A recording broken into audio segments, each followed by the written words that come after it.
أصولهم وفروعهم أن الله يعلن رؤيته في الجنة ويدعو علينا من بركاتهم وأسرارهم وأزواجهم وعلومهم ونفحاتهم في الدين والآخرة بسر الفاتحة. أعوذ بالله من الشيطان الرجيم. بسم الله الرحمن الرحيم. الحمد لله رب العالمين الرحمن الرحيم مالك يوم الدين إياك نعبد وإياك نستعين اهدنا الصراط المستقيم صراط الذين أنعمت عليهم غير المغضوب عليهم ولا الضالين.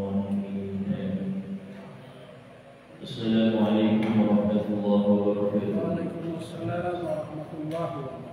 بسم الله الرحمن الرحيم. الحمد لله رب العالمين وبه نستعين على أمور الدنيا والدين. أشهد أن لا إله إلا الله وحده لا شريك له وأشهد أن سيدنا محمدا عبده ورسوله لا نبي بعده. اللهم صل وسلم وبارك وكرم وعظم ومجد على سيدنا وحبيبنا شفيعنا وقرة أعيننا محمد وعلى آله وصحبه أجمعين. سبحانك لا علم لنا إلا ما علمتنا إنك أنت العليم الحكيم. رب اشرح لي صدري ويسر لي أمري واحلل عقدة من لساني يفقهوا قولي بجاه النبي وآله. قال الله تعالى: وقل رب زدني علما. قال رسول الله صلى الله عليه وسلم: طلب العلم فريضة على كل مسلم. الحمد لله, sudah puji bagi Allah Subhanahu wa Ta'ala yang telah memberikan kepada kita nikmat-nikmatnya, khususnya nikmat iman, nikmat Islam, dua nikmat terbesar, dua nikmat yang banyak orang tidak menyadari dua nikmat ini sehingga tidak pernah bersyukur akan kedua nikmat yang besar ini.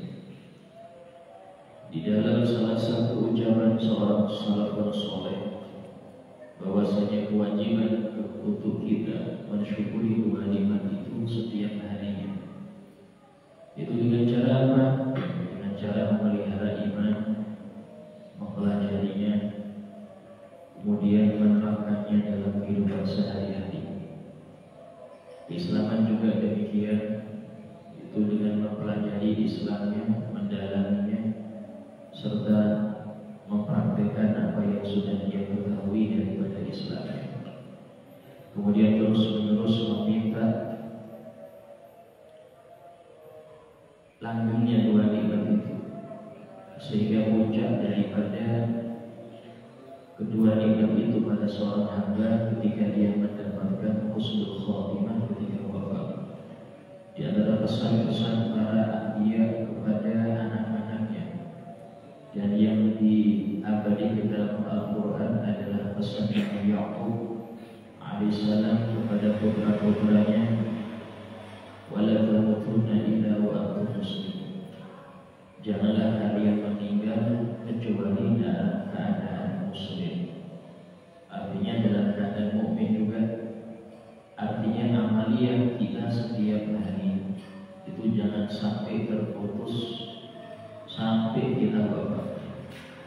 Bahkan di dalam wasiat Nabi Ya'qub disebutkan, wa idh hadara Ya'qub al-maut. Ingatlah ya Muhammad ketika kematian sudah mendekati Nabi Ya'qub. Idh qala li banihi ma ta'buduna min ba'di.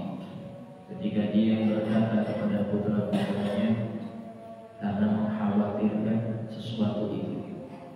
Karena paling berharganya sesuatu adalah yang diingat ketika hendak wafat. Paling berharganya sesuatu di hati orang apa yang dia ingat ketika dia hendak wafat.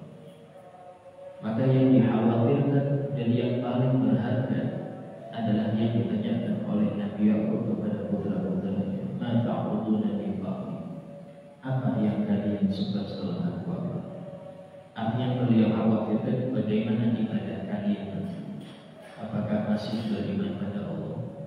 Apakah masih ibadah sama seperti ketika aku masih ada? Maka apa jawaban mereka yang itu menenangkan hati sang ayah? Qalu na'budu ilahak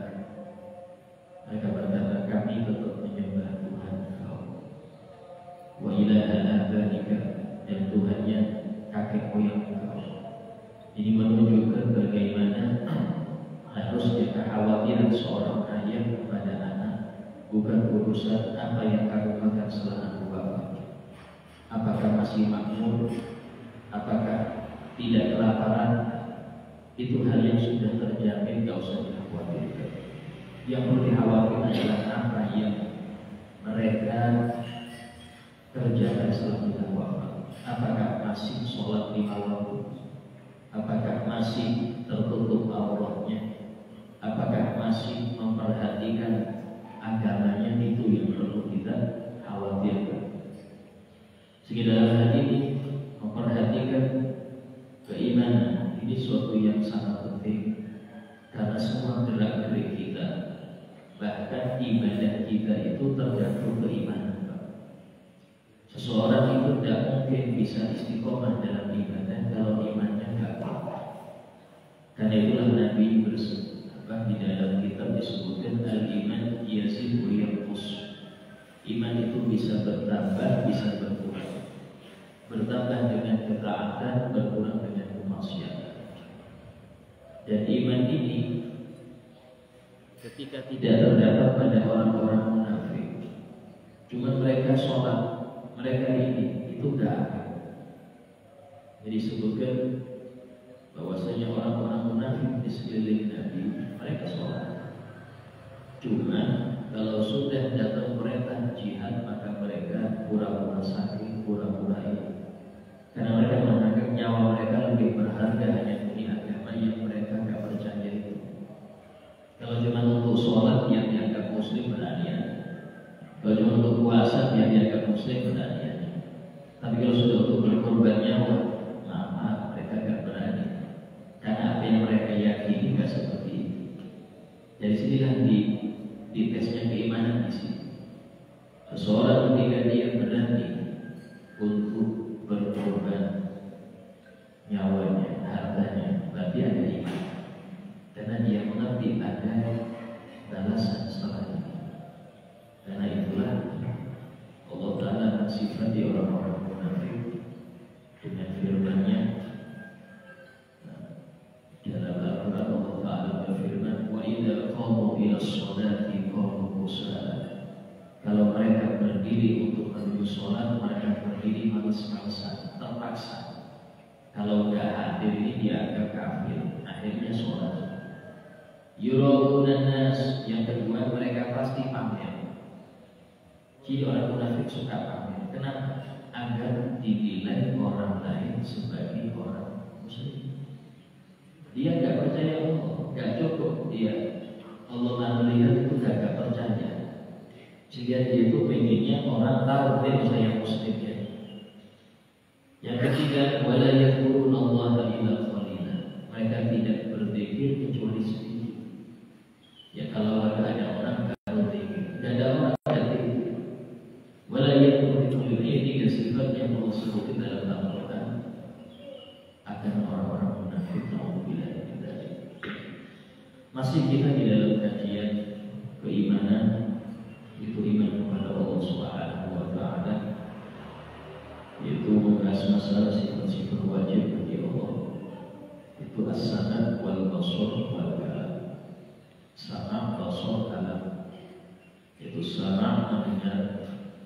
Ya, Allah Ta'ala berfirman ketika sahabat ini bertanya, ya Rasulullah, aqaribun rabbuna fanunaji am ba'idun fanunadi. Ya Rasulullah, apakah Tuhan kami itu jauh sehingga kami harus memanggil dulu, ataukah dekat sehingga kami cukup berbisik? Cukup berbisik, dia sudah mendengar belum kesadaran. Maka turun ayat, wa idza sa'alaka 'ibadi 'anni fa inni qarib. Jika hamba-hambaku bertanya kepada engkau ya Muhammad tentang aku, katakanlah aku itu maha dekat. Dekat di sini bukan dekat jarak, karena dalam Al-Quran Allah berfirman, "Nahnu aqrabu ilaikum min hablil warid." Dan kami lebih dekat kepada kalian daripada urat nadi kalian. Maksudnya Ustaz, maksudnya pengetahuan Allah itu tahu apa yang terlintas di hati.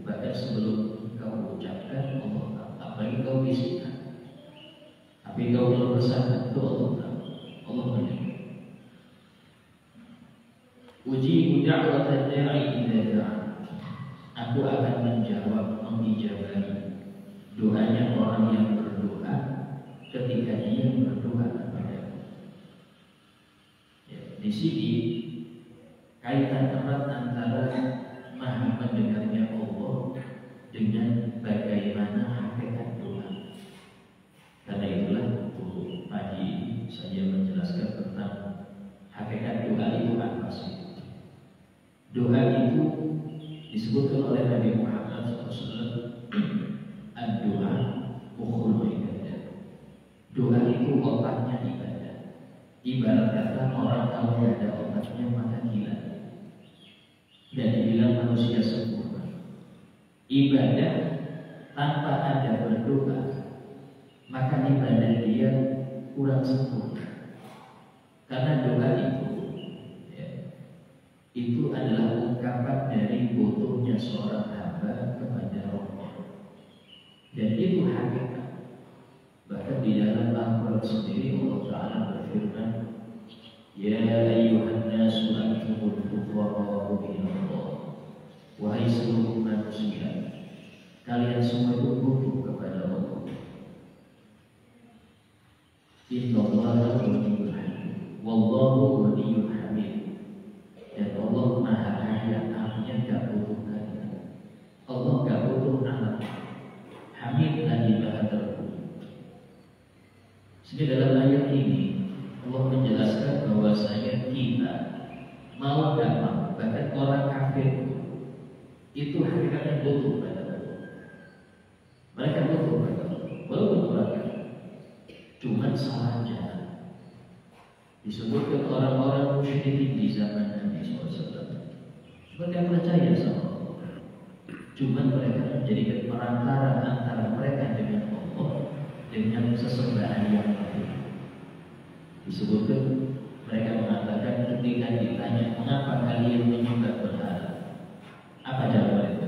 Ma na'buduhu illa liyuqarribuna ila Allahi zulfa. Kami tidak menyembah mereka para berhala ini kecuali agar mereka berhala ini mendekatkan kami kepada Allah dengan sedekat-dekatnya. Salah jalan. Orang kafir pun tahu Allah menciptakan. Bahkan agama lain itu percaya adanya Allah. Cuma mereka percaya sesuatu yang lain. Nah, dia namanya syirik. Syirik itu ketika dia percaya Allah dan percaya yang lain tidak punya kekuatan sama. Ini syirik. Nah, itu agama lain. Kita lihat Kristen. Ada Trinitas di sini. Ada Roh Kudus. Ada Bunda Maria, ada Yesus. Nah, mereka menganggap Roh Kudus itu Allah. Nah, sehingga di sini ada Tuhan Bapa, Tuhan Ibu, Tuhan Anak. Di sini ada mereka percaya, cuma menyekutukan. Sehingga dalam hal ini bukti bahwasanya kita butuh Allah itu adalah doa. Jadi kalau seseorang tidak berdoa, dia sombong. Dia merasa saya punya kok, saya bisa kok, tidak perlu saya bantuan kok. Ini namanya sombong. Dan ini dosa besar. Ketika seorang itu merasa tidak butuh Allah, padahal nafas dia Allah kasih. Detak jantung itu kalau Allah berhentikan 5 menit aja, kejap-kejap. Dia bilang gak butuh Allah, tapi semua gerak-gerik dia itu Allah. Sadar gak sadar? Sehingga tujuan para nabi diutus, kitab-kitab diturunkan itu untuk menyadarkan manusia kalian punya Allah.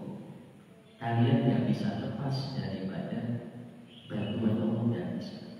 Itu harus disadari. Nah, doa pun sama. Di dalam Al-Quran Allah Ta'ala berfirman, Ud'uuni astajib lakum. Berdoalah kalian kepadaku, niscaya aku menijabah kalian. Di sini seakan-akan Allah sudah memastikan kalian berdoa aku ijabah. Kalian berdoa aku ijabah. Cuma permasalahannya berapa banyak orang berdoa tapi merasa belum diijabah.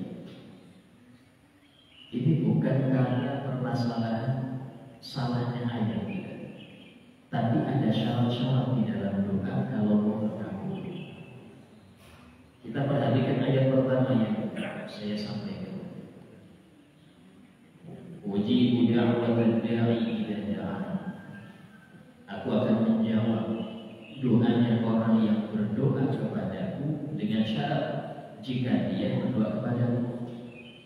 Apa artinya jika dia berdoa kepadamu? Artinya dia tidak mengharap yang lain, harus hanya mengharap Allah, karena Allah tidak mau diduakan. Kalau Anda masih di hati itu, oh masih ada kok gajian saya tiap bulan cari juga, oh sawit saya masih kok menghasilkan, maka yang seperti ini mengurangi butuh dia. Allah ingin Anda butuh hanya padanya. Kadang-kadang ya, bentuk rahmat Allah pada seorang hamba itu Allah buat dia putus asa dari orang sekeliling. Bahkan bukan dari orang, dari semua benda yang dia harapkan dibuat putus asa. Karena hamba ini gak tersadar kena PHK ya, sawitnya gak panen lagi, toko kebakaran habis, gak ada lagi. Mau gak mau, begitu Allah dia dibuat sadar, karena dia gak sadar, dia masih menganggap usaha saya yang bulan apa sambung bedanya suku. Ciri-cirinya orang seperti ini, kalau berbakat musuh ambil, tapi dia ingin butuh apa saja, tercukupi sebenarnya. Seperti ini sulit kebutuhan, walaupun yang doa itu orang soleh. Kenapa? Karena ada yang mengambilkan itu gak hampir hati di situ. Sehingga disebutkan di dalam ayat Allah berfirman, ini bab zakat cuma sangat cocok dengan keadaan orang yang berdoa itu kayak apa. Allah berfirman, innamas shadaqatu lil fuqara. Sesungguhnya sedekah pemberian itu hanya untuk yang butuh. Lil fuqara untuk fakir. Selama hati Anda tidak fakir pada Allah, Anda tidak menampakkan butuh pada Allah, tidak ada bersedekah. Artinya pemberian Allah tidak ada. Anda harus merasa butuh. Nah, menghadirkan butuh ini kayak apa Ustaz? Ada kalanya disentil dulu, dibuat dia gak bisa ngapa-ngapain lagi, ya, dibuat dia putus asa dari makhluknya, ya, sehingga dia mau ini gak bisa, ini diblokir, ini tutup pintu, sehingga dia cuma punya satu. Barulah di sini dia sadar dia butuh Allah, baru Allah kasih. Ada kalanya gak perlu itu maksudnya. Jangan sampai tunggu disentil dulu baru akan sadar. Itu apa? Kita tahu gaji, apalagi hasil sawit, hasil itu semua sementara, gak ada yang abadi. Itu gak ada yang abadi. Sebesar apapun dari pernah ada seseorang tanya, dia ini membangun rumahnya dengan arsitek terkenal, sampai-sampai menghabiskan belasan tahun. Habis jadi dia undang para tokoh-tokoh, di antara juga para ulama, ya tasyakuran sambil pamer, semuanya puji, masya Allah, masya Allah. Ada seorang ustaz, ya Ustaz, dalam sampean ada yang kurang dari ada, bukan ya? Orang-orang yang pejabat bilang gak ada yang kurang semua. Ada yang kurang apa? Apa yang kurang Ustaz? Yang punya bisa mati. Yang punya bisa mati. Itu dari kekurangannya. Coba abadi, akan juga. Sebagus apapun yang Anda punya, selama Anda bisa mati, berarti bisa meninggalkan itu. Terus apa yang mau dibanggakan sesuatu yang bisa Anda tinggalkan? Kalau abadi Anda silakan bangga. Masanya tidak abadi. Gak apa, kasarnya gini, orang divonis, sampai divonis hukum mati kapan? Seminggu lagi ditembak, dikasih makanan macam-macam, kasih kunci mobil, tidak ada senang dia kan? Cuma seminggu pak kesini kena tembak juga. Seperti itulah kita. Masa kita ini nggak sadar kalau kita ini pasti mati. Kalau sudah Anda ngerti, Anda juga sama dengan terpidana yang dihukum mati. Bedanya dia ngerti kapan tempatnya, kita belum tahu. Itu aja. Terus merasa tenang ketika punya macam-macam, merasa enak. Masya Allah. Kenapa? Dia dalam was-was terus. Kalau yang dihukum mati bisa siap tahu kapan dia bebas. Kita ini nggak ngerti kapan jatuh. Bisa habis pengajian, bisa besok, bisa minggu depan, nggak ada yang tahu. Nah dari sinilah para ulama juga menyadari bahwasanya kita ini bodoh. Jadi ada pertama ketika doa itu tidak dikabulkan, pertama adalah Anda harus benar-benar butuh. Kenapa begitu? Karena semua yang ada pada saya kapanpun bisa hilang.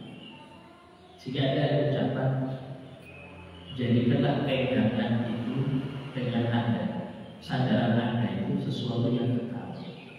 Itu Allah. Sehingga Allah berfirman, Allahus Shomad, hanya Allah lah tempat bergantung.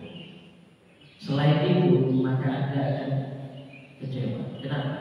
Karena sementara semua sandar pada suami kecewa karena manusia, bersandar kepada bosnya kecewa, sandar kepada sarang burungnya, sandar kepada gaji kecewa.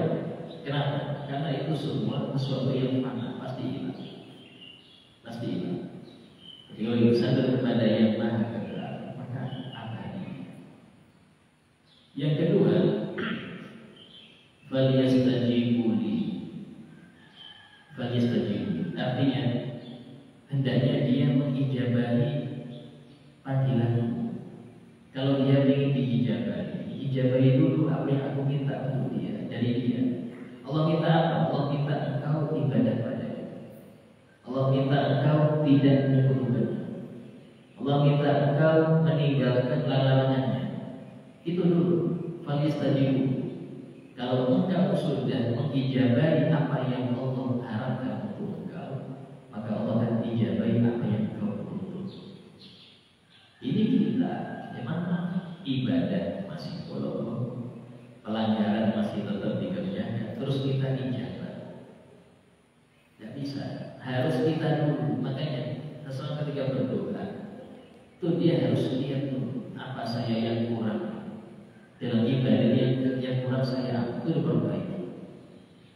Hal-hal yang haram yang belum saya tinggalkan apa, itu boleh dikikis, kurangi. Nah baru kalau kita sudah mengijabahi ajakan Allah, Allah akan mengijabahi doa kita. Ini masih syarat itu. Ada kelanjutannya apa? Waliyu'minu.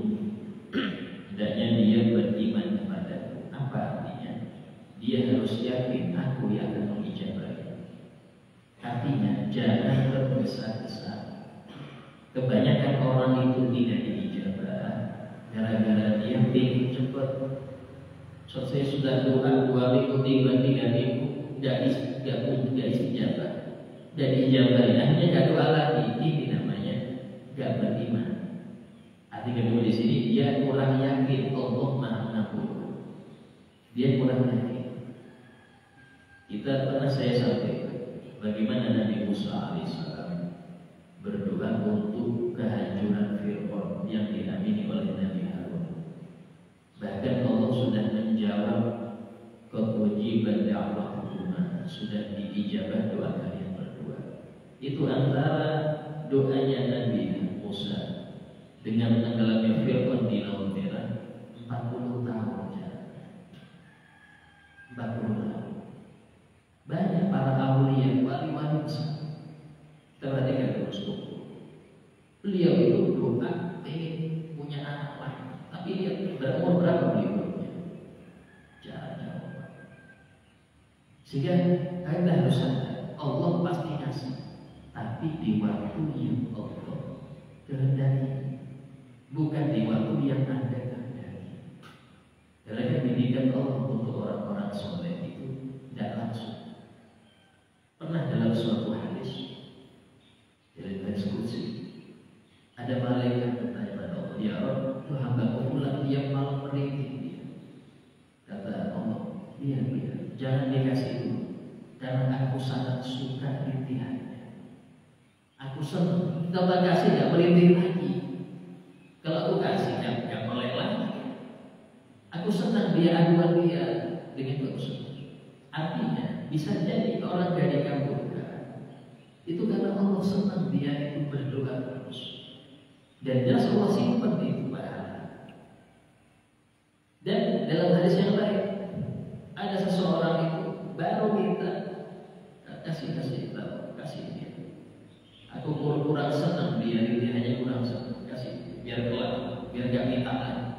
Katanya ada orang ngemis di depan rumah, Pak, maaf gak ada duit, Pak, terus kasih aja berapa kan? Biar menyingkir. Berarti ini hamba kadang-kadang cepat dikasih bukan tanda dia baik. Bisa jadi Allah enggan untuk mendengar suara. Ini menunjukkan bagaimana harus husnuzon. Jangan Anda mengira ketika Anda doa kok gak kabul-kabul, berarti saya ini menjatuh. Berarti saya ini hanya jangan gitu. Terus berdoa. Karena apa? Yang harus kita ketahui, doa itu istijabah ujarnya, jawab apa? Mujabahnya doa, terijabahnya suatu doa itu ada macam-macam. Ada kalanya Allah memberi Anda sesuatu yang Anda minta. Ada kalanya Allah mengalihkan musibah yang harusnya mengenai Anda dengan sebab doa yang mustajab itu Allah alihkan, Allah singkirkan bala yang harusnya kena Anda. Itu faedah doa. Yang ketiga, ada kalanya Allah memberi Anda hal yang lebih besar dari yang Anda minta. Karena Allah lebih tahu mana yang lebih manfaat. Oh ini jangan, ini lebih manfaat. Itu enggak. Dan yang terakhir ini yang paling besar, Allah simpan doa-doa Anda itu dan Allah kabulkan nanti di akhirat. Dan itu yang paling besar. Sehingga para aulia itu mereka ini kalau urusan dunia tetap minta, tapi mengharapnya dikasih nanti aja. Jangan sekarang. Bisa-bisa melenceng kalau sekarang. Kenapa? Karena Allah berfirman, Innal insana la yaqulu ar-ra'a mustaghna. Manusia itu seringkali lupa darah, seringkali tersesat. La yaqulu. Kapan itu? Ar-ra'a mustaghna. Ketika dia melihat dirinya merasa cukup, ketika dia melihat dirinya tak butuh Allah lagi, nah baru dia kesal. Artinya kebanyakan orang itu ketika dia punya macam-macam dia lupa pada Allah. Kebanyakan itu sudah dalam Al-Quran cukup. Sehingga dalam hal ini yang perlu kita perhatikan, keadaan apapun dunia kita itu yang terbaik untuk kita. Yang terbaik itu tidak boleh orang yang fakir itu ini, dan tidak boleh orang yang kaya merendahkan kepada yang fakir. Kenapa? Karena masing-masing sudah dosa. Ada kalanya yang fakir ini Allah kurangi hartanya, tapi Allah lebihi dalam rezeki yang lain, rezeki anaknya nurul, rezeki istrinya yang qanaah, rezeki dia bisa baca Quran tiap hari, rezeki 5 waktu berjamaah. Itu rezeki bersama yang mungkin untuk orang-orang yang sibuk dengan dunia tidak dapat. Dia tidak dapat. Jadi Allah kasih rezeki yang lain. Cuma kadang-kadang kita karena menjadikan tolak ukur rezeki itu cuma duit, akhirnya kurang bersyukur. Kenapa? Karena dia jadi patokan rezeki duit itu. Padahal duit itu bisa manfaat ketika dia lepas dari tangan Anda. Selama masih ada simpanan, kapan dia manfaat? Ketika Anda serahkan itu duit ke tukang gorengan, manfaat Anda ke tukang gorengan. Kalau Anda serahkan dia ke tukang laundry, manfaat. Pilih sampai simpan terus, apa yang ada manfaat? Dibuat makan nggak bisa. Sehingga duit itu manfaatnya ketika lepas dari Anda. Kalau masih dipegang aja nggak faedah. ulama mengatakan uang itu bukan rezeki hakikat, tapi dia perantara. Dia cuma perantara. Tapi itu yang dikejar orang perantara. Makanya dia butuhkan rezeki yang perantara. Nah kemudian di dalam hadis Nabi menjelaskan pokok sunnah dan wajib. Kemudian Nabi menyebutkan ketika Nabi menjelaskan tentang wajibnya kita mencari yang halal. Nabi menyebutkan ada seseorang yang mencoba mencapai rajul ash'af awwab yamuddu yadayhi ila sama. Ya, dia dalam keadaan awam kelaparan sudah, mengangkat tangannya ke langit mengatakan ya Rabb doa dia. Ya, di sini ciri-ciri terkabulnya ada apa? Kepepet. Dia terdesak, kelaparan, berdoa. Tapi apa? Lanjutan Nabi, tapi dia makan haram. Malbasul haram, pakaian dia hasil dari keharam. Wabuk dia haram, asupan dia kebanyakan haram. Fa'anna yustajabu lah, maka bagaimana bisa diijabahi doanya? Dari sinilah mengapa ya, zaman sekarang ini banyak orang itu doa dalam keadaan terdesak, tapi kok jadi angkat-angkat juga balapnya, makanya dia gak beres. Karena itulah kita disuruh kalau ada orang soleh kita doa. Soalnya sama aja, soal kita sama mereka sama aja. Allah Maha Mengijabah dia. Masalahnya makanan dia beda, lisan dia beda. Lisan yang sering tiba, sering ngomong kotor, sering ngejek, beda dengan yang sering tiba. Alatnya beda. Yang pertama, yang kedua makanannya beda. Ini orang perhatian dalam apa yang dia konsumsi. Disebutkan Imam As-Sidi As-Sawab, guru daripada Ibnu Junaid al-Baghdadi, sekaligus pamannya Imam Junaid. Ketika Junaid ini masuk ke rumah Syekh Sidi, beliau menangis tersenduh-senduh, nangis. Kenapa wahai guru kau menangis? Iya, aku punya mangkok dari tanah liat tertinggal pecah, aku nangis. Nangisin mangkok yang pecah. Maka kata Imam Junaid, wahai pamanku, itu banyak di pasar, nanti aku cari, gak usah sedih. Apa kata saya? Kau ini gak ngerti. Kamu tahu, ini mangkok ini istimewa. Kenapa? Karena aku tahu tanahnya ini tanah halal. Yang bikin itu punya tanah itu sendiri. Yang bikin ini orangnya makanannya aku ngerti makan halal terus.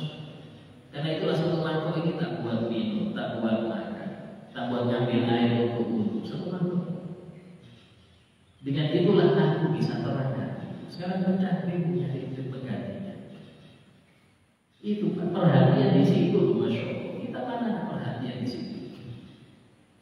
Ya maaf, kita yang kita pakai ini pakaian model apa, pabriknya ini bagaimana, kita tidak pernah cari tahu. Yang penting beli selesai. Bahkan kadang-kadang uang hasilnya kita dapat itu dari mana, bisa tidak selesai. Nah, perhatian kurang.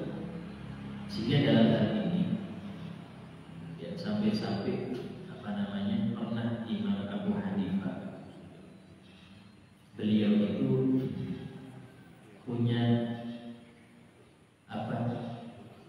kambing gila. Akhirnya ada orang yang Imam ini mungkin kambing angkat. Beliau nggak ngerti ciri-ciri, tapi beliau udah nggak usah dia bersama. Kenapa? Aku baru mendengar ada kambingnya orang hilang. Aku khawatir ini kambing dia. Jadi aku ya tidak usah tahu. Itu saking waroknya. Kita pernah pulang Jumatan sadar hilang, ada orang hebat. Pulang Jumatan dia sadar yang ada jadi pakai. Ya saya hilang terus. Ini ya beda.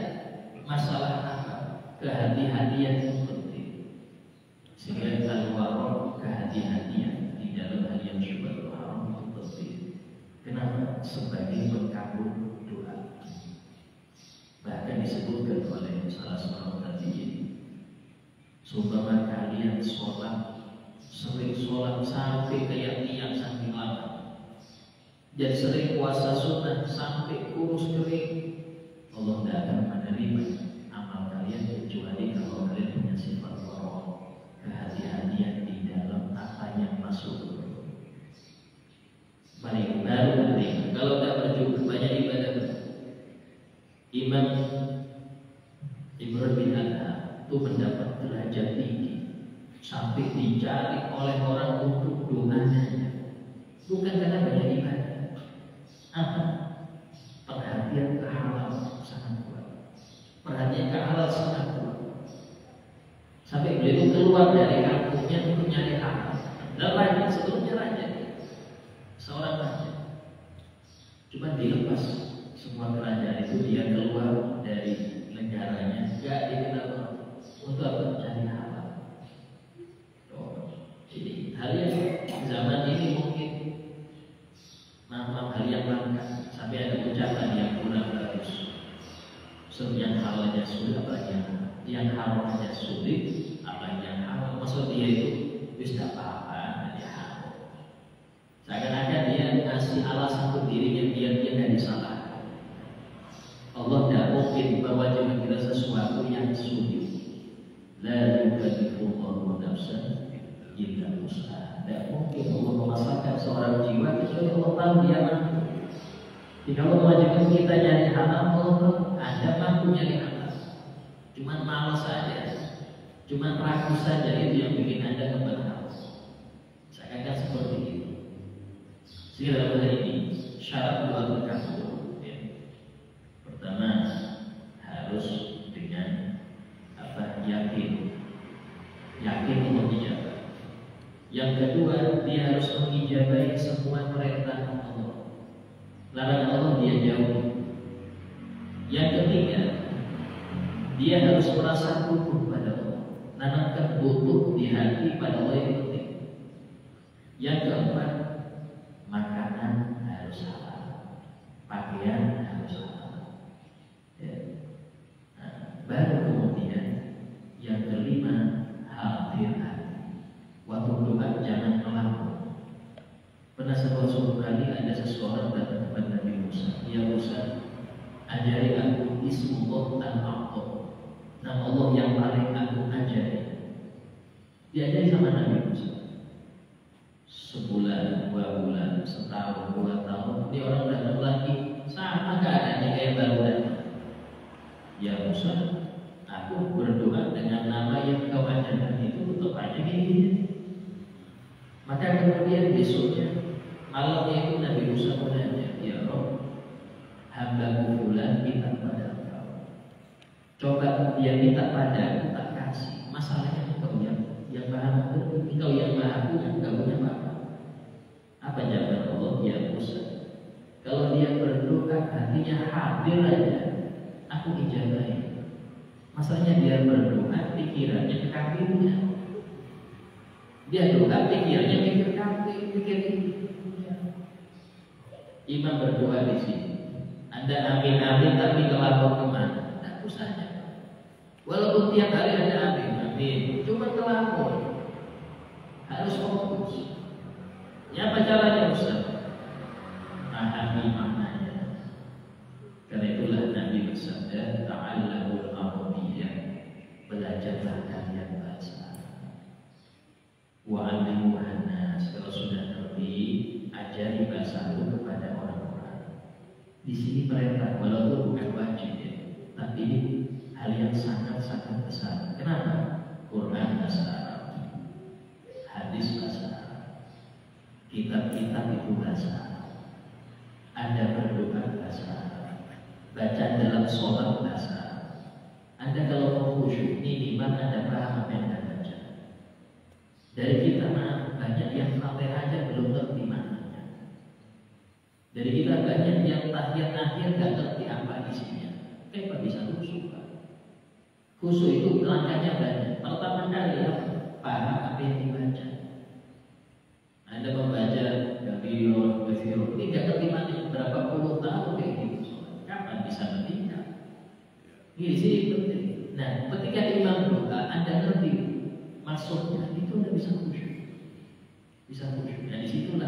pentingnya untuk hadir hati. Hadir hati itu adalah ketika Anda doa, Anda ngerti apa yang Anda minta. Sama kayak gini, Anda minta orang tapi Anda nggak boleh. Kita apa? Sambil main HP. Orangnya malas mau ngasih, nggak fokus sih mau minta model gini. Harus fokus. Sekedar tadi syarat ijabahnya doa itu banyak.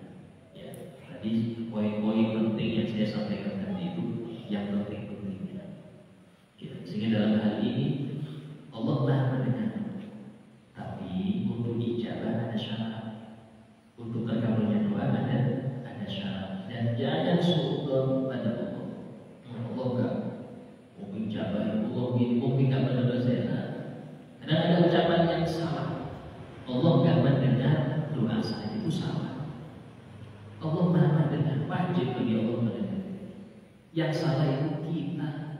Kenapa enggak sesuai dengan apa yang Allah harapkan? Nah, itu yang dalam hal ini sifat as-samad Maha mendengar itu sudah pasti Allah Maha mendengar. Tapi untuk ijabah tidak wajib Allah mengijabah kalau ada syaratnya, kalau dalam syarat harus ada. Okay. Nah, itu sedikit daripada bahasan kita. Okay. Tidak ada yang mau bertanya tentang yang sudah dibahas, silahkan ditanyakan. Sedikit Ustaz, terkait masalah makanan yang kita makan itu haram, berarti amal ibadah kita tentunya tidak akan diterima. Ini kan Ustaz terkait dengan masa lalu kita tidak tahu apakah yang kita makan itu halal atau haram. Salah satu contoh misalnya di masyarakat ini masih zaman dulu nih Ustaz, masih remaja lah. Kan ada namanya undian kan, teman-teman itu kan dapat hadiah, kita dikasih Ustaz, kita diajak makan. Apakah itu salah satu makanan yang haram yang kita makan itu? Kita kan tidak tahu ceritanya. Setelah kita mengkaji lebih dalam apa yang didengarkan Ustaz tadi, berarti itu kalau kategori yang tidak halal berarti haram. Nah bagaimana untuk kita membersihkan dari hal-hal yang seperti itu Ustaz? Terima kasih.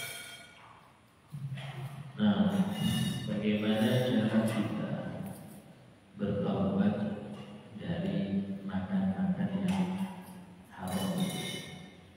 Pertama, kalau itu hak orang, maka Anda harus minta hak. Kalau itu hak orang, contoh ya melempar makan tetangga, beli gorengan 5 sampai 10, itu semua harus minta hak. Dan samperin, nah, jadi saya dulu ya waktu kakak SMP suka, Bu, saya dulu banyak hampir gorengan. Enggak bayar. Enggak bayar. Ya Pak, saya dulu pernah di sebelum pondok itu, sebelum saya masuk pondok, saya datang itu kantin yang di terus tetangga-tetangga yang kalau malam saya lemparin mangga, saya datang betul, saya datang. Saya mau jujur, mau dia marah, yang penting kita minta maaf. Kalau mau bayar berapa saya siapkan. Saya datang. Yang pernah saya cabut kubinya itu saya datang. Karena kita masuk pondok terus SMP, tapi lah SMP ya Pak. Intinya saya masuk pondok harus bersih, harus bersih. Ya seikhtiar kita. Kenapa? Karena tadi selama ada sesuai penghambat, nggak akan manfaat belajar. Walaupun lama gitu, nggak manfaat. Kenapa? Ada yang tersendat di sini. Saya kata gini, biasanya masuk tempat apa? Dulu itu ada tempat makan. Saya nggak pernah bayar, masih dia loncat pagar. Saya datang ke saudara saya bayar. Ya hal-hal yang ada sangkut paut dengan manusia lunas. Nah ya kalau seumpama ini nggak nemu orangnya, cari ahli waris. Nggak nemu sudah hilang total, maka Anda sedekah ke fukara. Ya Allah, saya niatkan pahalanya untuk fulan yang saya beri. Fulan, dan saya nggak dapat orangnya, karena takut ajal datang dia belum ketemu. Tapi nanti harus nanti di hati. Kalau kapanpun saya masih wafat malahnya, saya masih hidup malahnya, saya ganti. Itu harus ada tanda. Karena sesuatu yang dari kezaliman gak bisa dimaafkan oleh Allah walaupun ada nangis darah, kecuali yang bersangkutan memaafkan. Dari sini beratnya kalau orang itu memegang amanah. Kalau satu orang, dua orang gampang minta maafnya. Kalau jutaan, ya Allah mau bilang maaf kalau jutaan. Itu yang bikin bingung di sini. Nah, terus kemudian, ya Pak, kalau sesuatu ini istilahnya itu nggak dia terzalimi lah, cuma haram, seperti hasil judi. Itu kan badannya pun seneng-seneng aja, gak ada istilahnya saya terzalimi Pak, gak ada terzalimi badan publik. Atau istilahnya minum khamar, ya, hal-hal yang seperti itu kayak apa obatnya? Intinya stop dan perbanyak konsumsi halal serta banyak sedekah untuk menghilangkan. Insyaallah Allah maaf. Allah maaf, karena Allah Maha Pengampun. Asal kita sudah niat. Ya, karena tadi yang sangat menakutkan itu hadis Nabi, kullu lahmin nabata min haram fana auladi.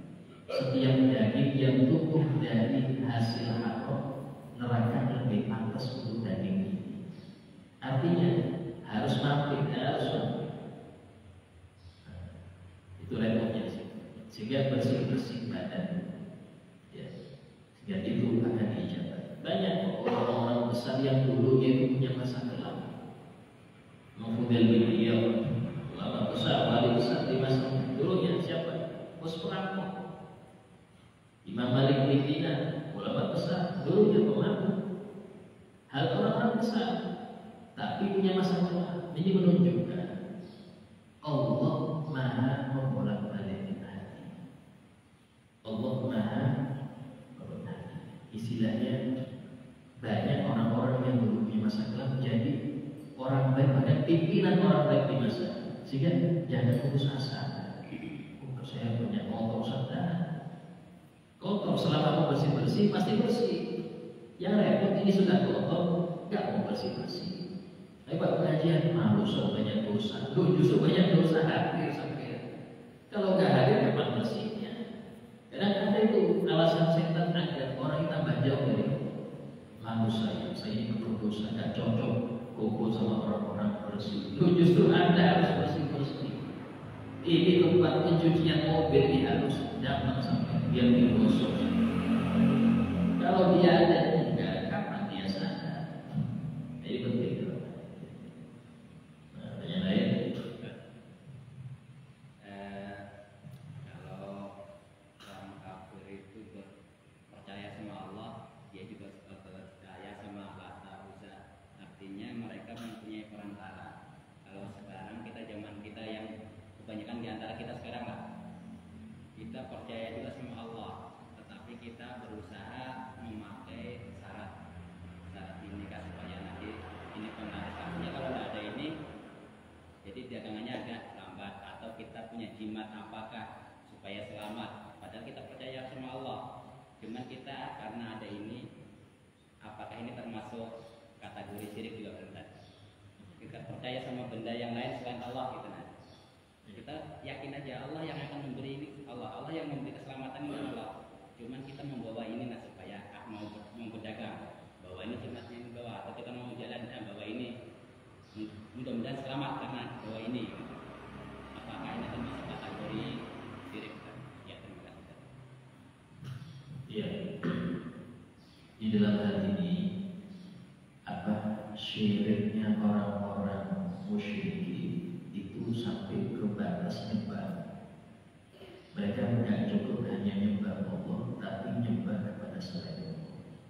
Itu sudah istilahnya neraka selamanya. Ada orang syiriknya itu di dalam hati ini ada kekuatan selain Allah. Contohnya, ini kalau bukan dokter ini nggak sembuh saja. Kalau bukan ini mungkin gak ingat sakit kepala saya, ini masuk syurga. Sama dengan gini, ya, ucapan kayak tadi itu, ini harus ada jimat ini yang bikin saya ini didatangi orang banyak. Nah, seperti ini, dia ada meyakini kekuatan selain Allah itu ada, masuk syurga. Cuma nggak separah yang abadi di neraka. Tapi kalau nggak diobati bahaya, karena ini berkembang. Sama dengan seperti ini. Saya pernah ketemu seseorang yang ngadukan, kasihan teman saya sampai KPH. Ya apa makannya? Ini hal yang sepele, tapi bahaya. Kenapa? Seakan-akan yang memberi makan itu bosnya, bukan Allah. Kasihan dia KPH dosa. Kayak apa bisa makan? Tidak bisa makan. Padahal Ar-Razzaq yang sih rezeki. Ya, kalau kita ngerti hewan, kalau Allah itu ngasih rezeki karena pendidikan, maka banyak hewan yang mati karena mereka gak berakal. Paham di sini. Jadi kalau rezeki itu tergantung dari pendidikan, dari kecerdasan, banyak hewan yang mati karena gak ada yang sekolah. Kita lihat cicak itu hewan merayap, tapi Allah takdirkan makannya dia yang bisa terbang kamu. Terus kayak apa? Merayap bisa makannya terbang. Kalau bukan Allah yang menggerakkan, menundukkan itu nyamuk sehingga mampir ke mulut cicak, maka nggak bisa cicak itu nangkap terbang loncat-loncat, nggak mungkin. Dari sini kita yakin rezeki Allahnya ya, sampai-sampai apa? Tidak mungkin Allah itu menciptakan kita tapi dari sisi kita tidak mungkin. Kita diciptakan nggak mungkin dari sisi. Cuma tadi saking cerdasnya sampai bingung manusia ini. Saking cerdasnya sampai bingung. Lihat hewannya ada bingung karena dia nggak cerdas. Dia nggak cerdas, nggak sampai bingung tapi makan terus. Tapi manusia sudah cerdas masih bingung. Nah, sehingga dalam hal ini akhirnya dia macam-macam. Butuh inilah, menarik lah macam-macam. Wis cukup di Al-Quran itu banyak. Ya, tidak apa-apa kita baca-baca. Karena baca-baca itu semuanya minta sama Allah. Baca zikir, amalan yang saya dapat ya, membaca Al-Husna. Ya Fatah, Ya Razzaq, Ya Kafi, Ya Mughni, Ya Fatah, wa yang Maha Pembuka segala yang tertutup. Itu boleh kebaikan. Ya Razzaq yang Maha kasih rezeki. Ya Kafi yang Maha mencukupi. Ya Mughni yang Maha mengayahi. Itu saya baca setiap hari 100. Ya Fatah, Ya Razzaq, Ya Kafi, Ya Mughni. Itu dari guru kita. Ini kita sama Allah sama. Bukan kita kepada yang lain. Karena yang saya baca ya nama Allah. Anda baca Waqiah itu kita sama Allah. Kalau hal seperti itu silahkan. Tapi kalau nama batu apakah ini kan, nah itu jangan. Kenapa? Gak ada sangkut pautnya, gak ada hubungannya. Ya, makanya kata guru saya itu ada hikmahnya juga yang menjaga di Saudi itu orang-orang yang beda dengan kita. Dalam tanda kutip ya. Kenapa? Kalau yang jaga Ka'bah itu orang kita itu bisa sobek semua kainnya itu diambil berkah. Kalau orang kita yang jaga sobek semua itu kayak Ka'bah, disobek buat pelaris. Itu tanah makam Nabi bisa habis diambil untuk syarat bikin warung.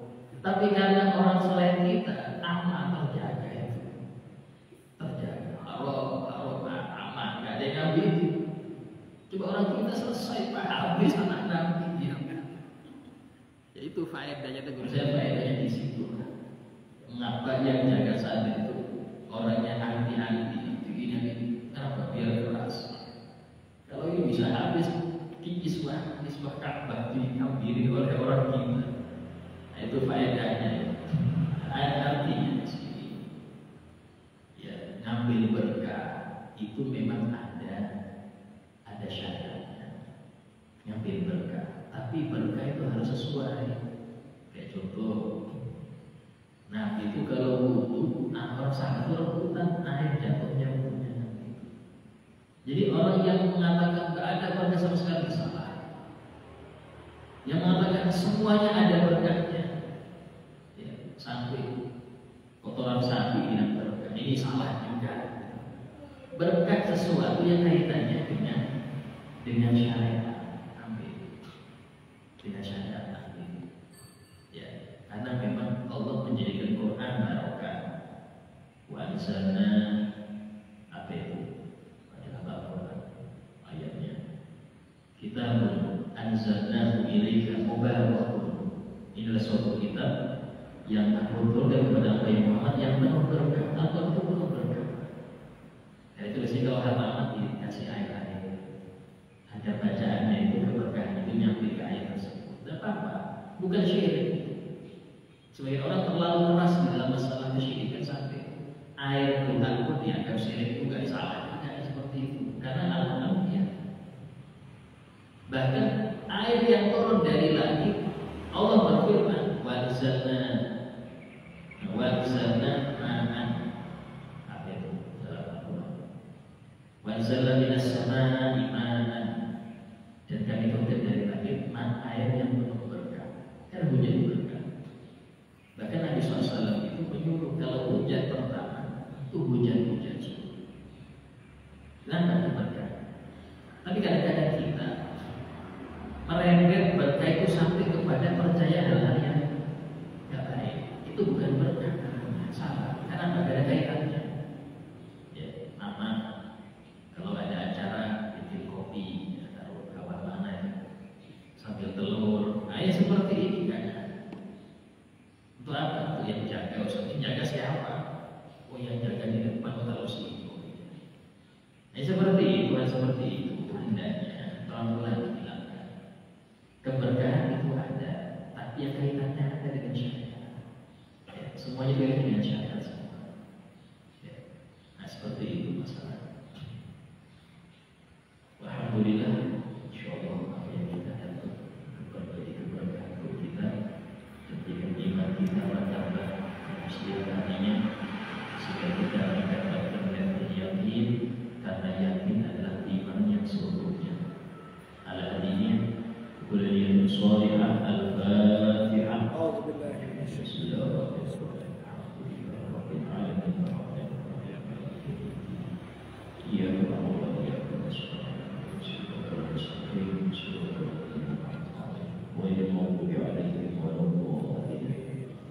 Bismillahirrahmanirrahim. Alhamdulillahirabbil alamin. Allahumma shalli wa sallim ala sayyidina Muhammad wa ala alihi wa sahbihi ajma'in. Rabbana qur'ana bima 'allamtana wa bi'ilmina alladhi yanfa'una wa bi fadlika wa ruhina lana qarabatina fi dinina. Rabbi waffiqna wa waffiq lima tuhibbu qawlan wa fi'lan karaman wa rizqil kulla halalan tayyibin wa khilafan ya ulama nahdu bil khair wa kull syarr. Rabbana atina fid dunya hasanah wa fil akhirati hasanah wa qina adzabannar. Wassallallahu ala sayyidina Muhammadin wa ala alihi wa sahbihi wasallam walhamdulillahi rabbil alamin. Assalamualaikum warahmatullahi wabarakatuh. Waalaikumsalam.